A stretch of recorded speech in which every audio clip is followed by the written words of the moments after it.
Hello everybody, welcome back to Comedian MTG. We haven't had one of these in a while, but we have a top 4 breakdown for you. Today we are tackling the top 4 of Playing with Power's February 22 tournament. It is their 3rd tournament, it is super exciting, and I'm ready to jump into this one. If you like top 4 breakdowns like these, remember to hit like and subscribe, helps out these videos a ton. Without any further ado, let's check it out. Now, one of the coolest parts about this top 4 breakdown for me personally is that I know all 4 players pretty well. In fact, 2 of the players in this top 4 are patrons of the channel, so big shout out to them, and we'll tackle every person as we go by. First up is Jamaicadude. Now, for those who don't know Jamaicadude was one of the just like OG members of the cEDH Nexus. He's been around for quite some time, and he's known for playing a particular strategy that we see here today. So we see Jamaicadude playing Tymna and Thras. Now, obviously, that could be many different directions, but specifically Protean Hulk. Now, Jamaicadude was a big player of Flash back in the day, so it makes a lot of sense that coming into this new era of cEDH, he's switching over to a more Academy Rector pattern Hulk list. The list is pretty cool. It's got a lot of good creatures into it. Obviously, Protean Hulk is the main win condition of the deck, which would fetch you the pile of Thassa's Oracle, Nomad Encore, and Cephalid Illusionist. With the combination of these 2 cards, you would mill through your entire library and then in response to the Thassa's Oracle trigger and be able to win the game from there. There's a lot of pieces here. I really appreciate the fact that he has Laboratory Maniac as a backup piece. I know for a while people were kind of skimping on Lab Maniac and not having a real backup if Oracle got exiled, so it's always appreciated to see that. Very interesting to see Wandering Archaic in this list. I mean, it's a great grind engine. Usually with Thrasios, I tend to play Seaborn Muse as my 5-mana engine, but at the same time, if you look at this list, the instant speed interaction, there's not a ton in comparison to like a classic Thrasios list. There's still a good amount, but Fierce, Force of Will, Abrupt Decay, Assassin's Trophy, Swansong, Fluster, Misstep, Miscast. You know, there definitely is a certain amount of lack of instant speed interaction here due to the fact that this deck is actually a bit more of a hate bear focused one, hence the name Hate Bears That Win, which is a pretty solid name, and I really appreciate that. And let's talk about some of those hate bears. So we're not seeing any rule of law effects, which is pretty interesting here. I kind of like the idea that there can be hate bears, but not need to go deep into the rule of law effects. We have Collector Oof, obviously fantastic at shutting down a lot of the stuff in the format right now. Douthie Voidwalker, great graveyard hate. Draenith Magistrate, fantastic piece of hate there. Opposition Agent and Aven Mind Sensor. Having both of those is awesome to double up on tutors, because obviously tutors are a big part of our format right now. So being able to have a piece that stops those is pretty cool. I like the inclusion of Slaughter Pact here, because a lot of the times with Hulk, there are situations in which for some reason you don't have a sack outlet, something like that. So being able to Slaughter Pact your own Hulk is actually pretty nice. And, you know, pieces like Abrupt Decay and Assassin's Trophy actually don't hit your own creatures. So it's cool to have a piece like that that can be able to kill your own Hulk. Aether Vial is a super interesting include here. I find it interesting that he's on Aether Vial while also being on Collector Oof. That's definitely obviously like a combo, but at the same time, Collector Oof is the only version of that effect that they're playing, so there's no Null Rod, there's no Stony Silence. Aether Vial, I know for a lot of... there was a lot of talk a while back about using that as a tech piece when you're playing Hermit Druid stuff. You know, especially because at the end step, you could always like flash in a Hermit on 2 and then be able to mill your entire library. So there's a lot of cute implications there. And if you notice up here, a lot of these creatures, I mean, 1 drop, 1 to 2 drops, 2 drops, 2, and then we start to hit the 3s around here. But there's a lot of 1 and 2 drop creatures. So, you know, I think like an Aether Vial on 2 is like pretty solid. You can flash in Necromancer, which gets around its own summoning sickness. Flash in a Voidwalker if, for example, someone wheels or an Ad Nauseam gets countered. Someone's about to go off and you flash in an Oof when they go to play a Dockside, something like that. So there's a lot of really cute stuff. Being able to have like an uncountable Grand Abolisher is also pretty cool. So it's interesting, the inclusion of Aether Vial. I know people have worked on including that card before. I'm still not a big fan of it, but I definitely would be willing to hear an argument for it. It seems pretty cool. And apart from that, yeah, the deck's just like a really solid Tymna Thrasios mid-range pile that uses Hulk as its main win condition. I really like that choice. I'm a big fan of Protean Hulk, so my opinion might be skewed here. But the list seems pretty solid, and obviously it was solid enough to get him all the way to the top 4 of this event. So congratulations, Jamaicadude, and move on to the next one. So here we have Jeska Ishai by Durdler, who's actually goes by Veyron in all the discords. You may recognize Veyron or Durdler from one of our previous Playing with Power top 4s, in which they top forward with Jund Doomsday, which is a pretty cool casket list. This time, making the top 4 with Jeska Ishai. It's funny to see this list here because I actually had noted to another player during the tournament how well Jeska Ishai was positioned during the meta that showed up at that tournament. So really happy to see that list obviously performing well in this tournament because it seemed really well set for success here. It's a very interesting list, kind of a mid-range variant. We have things like Darcy to fill up your graveyard because Underworld Breach is really strong. Hullbreaker Horror is an inclusion here, which is actually pretty cool. So the list can technically go infinite with Hullbreaker Horror into Jeska, but there are very few things that actually get that done. You either need to go off with Mox Opal or make infinite colorless mana and then use Arcane Signet as a pivot because... and is it Signet? Okay. So there are only 3 ways to, like, I guess technically Fellwire Stone as well if there are other red decks at the table, but there's only a few ways to be able to, like, pop up with Hullbreaker Horror. So it's interesting to see these limited options here as someone who I took Polytyrant to this tournament. So seeing how sort of, it's not the main game plan of this deck, but it is definitely plausible for Veyron to be able to pop off, make infinite mana with Hullbreaker Horror here, but it's also not the easiest task. It's definitely one that requires you to have a good number of pieces already set up. So back to the creatures, we see Esper Sentinel, Ragavan, all the classic pieces.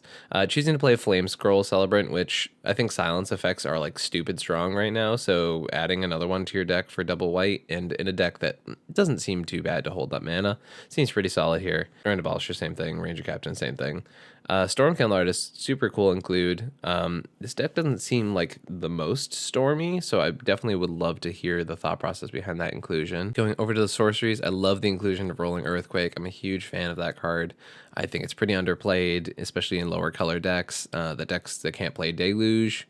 I think Rolling Earthquake is really, really solid. It's really against like the Winotas of the world. It's really solid against like early creature decks, really solid against a lot of hate bear strategies, and especially this type of deck that, you know, seems like it gets hit pretty hard by something like a Collector Oof. It's pretty cool to be able to have like an answer to that in Rolling Earthquake and like wipe a lot of hate bears off the board. Rule of Law effects don't seem very productive for this deck, especially because you want people to be casting spells into Ishai, and you also want to be able to storm off if you want to go off with Underworld Breach. You can see we have the classic Intuition pile available in this list. We have Intuition, Savines, LED, and then Brain Freeze over here in the instance. So the list is mainly using Breach as his main win con, and then I assume the other win con is Ishai, 0 Jeska, hit you for 21, which once again seems like a pretty valid win condition given the way that the format played out during this tournament. The only other like super spicy include here is Whirlwind of Thought, which I think it's just a super cool card. 1 in Jeskai, and whenever you cast a non-creature spell, draw a card. The deck has a lot of non-creature spells, so being able to like cantrip all of your interaction seems pretty cool. I can't imagine that card's super easy to cast though, because 1 in Jeskai it's a big cost for an engine like that. And once again, it seems very strong. It seems like to be able to like generate a lot of value and a lot of card advantage. I just think that it's definitely a card that has a big upfront cost, so kind of surprised to see it here, but I'd love to hear from Veyron after this video whether they found that card to be helpful or not. And that's about it. It seems like a pretty cool list, pretty solid list, and congrats to Veyron making the top 4 for this tournament. All right, so now we have Hellenium, patron of the channel, with Cloudy with a Chance of Meatballs. Cloudy with a Chance of Meatballs being a Krark and Sakashima variant. So I, not being a giant expert on Krark and Sakashima, went over to the cEDH decklist database, and using Moxfield here, I used the compare feature to ask, what the difference is between these two lists. So Cloudy with a Chance of Meatballs, being Hellenium's list here, is running Exotic Orchard, Finale of Promise, Preordain, and Pyretic Ritual over the Primer list, Siskel and Ebert, which is on Cascade Blast, Invoke Calamity, Stifle, and Tibble's Trickery. Obviously, I am not a Krark expert. These are definitely I would be much more comfortable with these 4 cards that Hellenium has compared to some of the spicier tech that is being run in Siskel and Ebert right now. But as I said, I'm no Krark expert, so it's hard to tell. It's funny because I was actually talking to Hellenium day before the tournament about playing this deck, and we were talking about the fact that it's just really, really well positioned right now. Specifically the fact that Krark and Sakashima is a very tough deck for people to use established play patterns on. And by that, I mean, it is a deck that you have to interact with on the right axis that usually goes away from traditional play patterns, which usually means that people who kind of rely on like truisms to get through the game. So like if people who are like, oh, I know I do this during the game, usually lose to Krark Sakashima. And that's because of the way the deck interacts. Basically, you have to be able to take out Krark or Sakashima before the engine starts popping off. Because once the engine starts going, if they get their Tavern Scoundrels on the battlefield, their Vayrens, their Harmonic Prodigies, their Burgies, it is really, really hard to be able to disrupt that list. And it's not like sitting there with a single counterspell is not actually going to help you out. You need to be able to counter the right things at the right time. So for example, learning that there are some times where an opponent goes to cast a spell, and with all the coin flip triggers on the stack, you have to counter the spell there so that there's no chance it goes back to their hand. A lot of stuff like that. So there's definitely a lot of ways in which Krark Sakashima specifically can really punish people for relying on truisms, for going by traditional play patterns, and for not playing enough removal. And because of all of those factors combined, it is very easy to lose to this deck. And now, given the consistency of it, given the fact that Tavern Scoundrel, Harmonic Prodigy, Vayren, and a number of the other Storm payoffs exist, the deck is a lot stronger now than it ever has been. And I think I said this last time Krark Sakashima top 4 really gotten major boons from Modern Horizons 2 and a couple of sets afterwards and before that. And the fact that it's just so hard to interact with means that I think it's going to consistently keep making these top 4s until people learn how to play around it. And given the nature of Commander, I feel like it's a deck that will get a lot of free wins. I was talking with Hal about a lot of the play patterns during the game. He mentioned the fact that, a lot of the times he'd have Krark out and then would resolve Sakashima and just be able to win that turn. And that's kind of the respect you need to give Krark and Sakashima. You need to be able to handle the fact that as soon as those two are on the battlefield at the same time, the game is very likely to be over.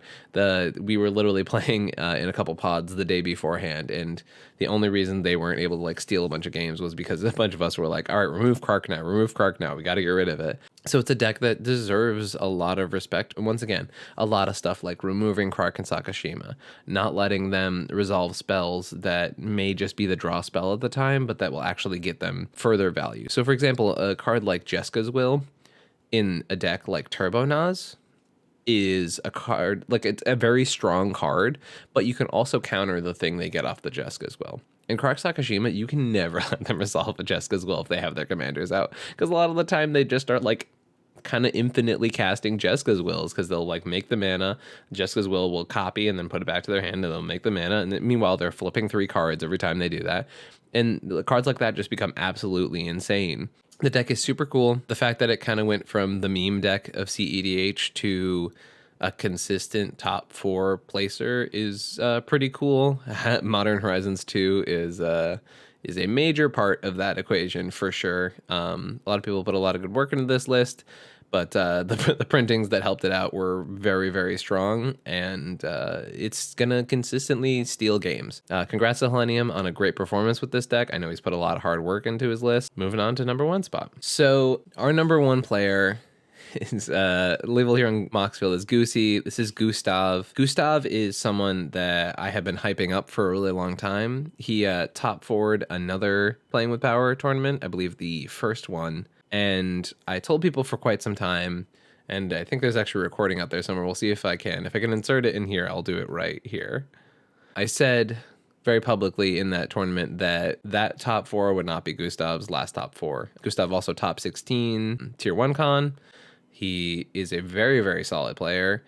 and I'm really excited to see him actually take down a tournament, and with a super spicy deck. Gustav's been a patron of the channel for a bit. I met them through our patron play days back in the day. Someone I'm just really, really proud of as a player. Very, very strong skill as a player, and also as a brewer, as we see here in this list. So this is a Thrasios Vial Smasher Hermit Druid deck. When I was talking to Gustav about this list, he basically mentioned that he built this entire list as a counter meta list. It's very interesting. If you know anything about Gustav, playing Sans White is kind of his thing, which is pretty funny. And it's got a lot of spicy includes here. So obviously we have the traditional Hermit Druid, none of the Hermit Druid creatures in the deck. So if you notice, there's no Narcomoeba, there is no Fate Stitcher, none of the things like that, which are pretty interesting. Obviously there is Dread Return, so being able to mill your entire library with Hermit Druid because the deck plays no basics, you will then be able to sacrifice 3 creatures. Hopefully you have that in the battlefield, and then bring back a Thras Oracle.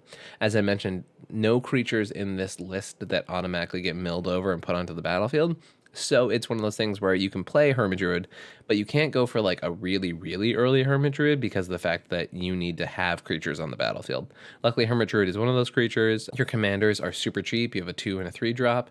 You have a ton of mana dork, so I can easily see it, being something that's really not an issue. As we mentioned with Jamaicadude's list, we have a Lab Maniac here as good backup, which is super cool.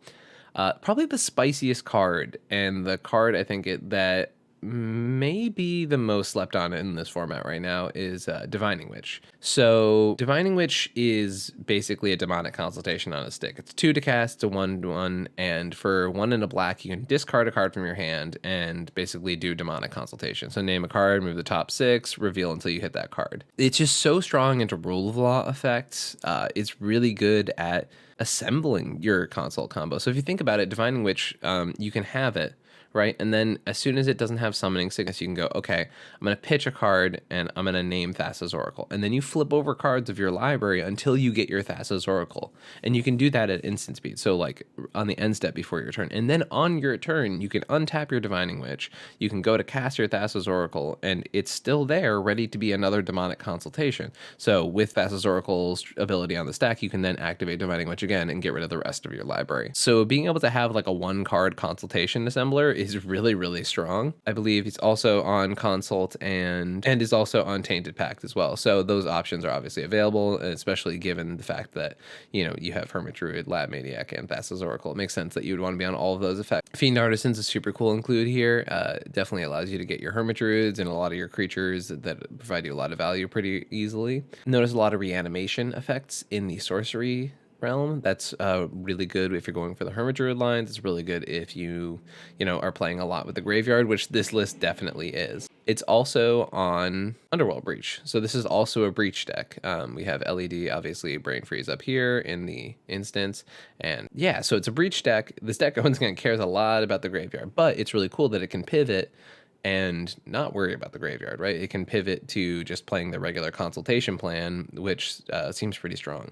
Yeah, this list kind of came out of nowhere. Gustav showed it to me the day of the tournament, and I was like, this list is so cool. It's really, really unique. It's also on Birthing Pod to be able to basically just have more Neoform style effects because we have Neoform and Eldritch Evolution in this list. But a lot of it is like Sultai Hermit consultation value with red, which allows you to have Dockside Extortionist, and it allows you to play Deflecting SWAT and Fiery Covenant, which is super cool, and Underworld Breach, which, not a ton of red cards in the deck, but the red cards that are here are all reasonably impactful, especially Dockside, obviously. But yeah, only 3-4 red cards, and one of them you will almost never cast for its mana cost. So it's kind of funny to see the red in the deck being so light, but obviously, once again, really impactful cards that happen to be red. Yeah, this list is super cool. I think this is a really unique innovation. I think this is a really cool take on an archetype that existed already. If I learned one thing from this tournament, Gustav told me about all the games that Divining Witch stole, for sure. It seems like it's a pretty good card, and once again, the ability to go through the play pattern that I described before, where you untap, get Thras Oracle, be on the end step, and then be able to untap and go off with that seems really, really strong, and obviously really good against like Rule of Law style decks, which ironically there weren't a lot of at the tournament. Another boon to this this deck is it's highly interactive. They're playing a lot of interaction because they're shooing ad nauseum. You get to play things like Deadly Rollick, Fire Covenant. There's obviously both free spells in Deflecting and Fierce, and obviously the third now with Deadly Rollick. Playing some of the 2-mana interaction with Delay, Cyclonic Rift, Assassin's Trophy, Abrupt Decay. A lot of cool stuff here. A really unique list, and really proud to see Gustav take down this top 4. It's a very cool list and super unique take on an existing archetype. And as I said in the past, that was not going to be Gustav's top 4. He will have many more. He's a super solid player. Actually, only been playing the game for about 2 years, but really gets it and is a super good player. So shout out to Gustav. If you want to be like 2 of the people mentioned here and support this channel, you can check out patreon.com/comedianmtg. It helps out the channel a ton, allows me to do video breakdowns like this, allows me to move stuff around to have my current new setup, although you can't really see it because of the green screen, but I have a completely different setup going on right now. Yeah, patreon.com/comedianmtg. Our Patreon channel has been booming lately. People coming over from the tournaments, talking about the performances during the Playing with Power tournament. So it's been a really good time. And you can also get benefits like having a deck tech on the channel or having your name in the show notes. So thank you everybody for coming and seeing this top 4 breakdown. I hope you guys enjoyed it, and I'll catch you next time. Peace.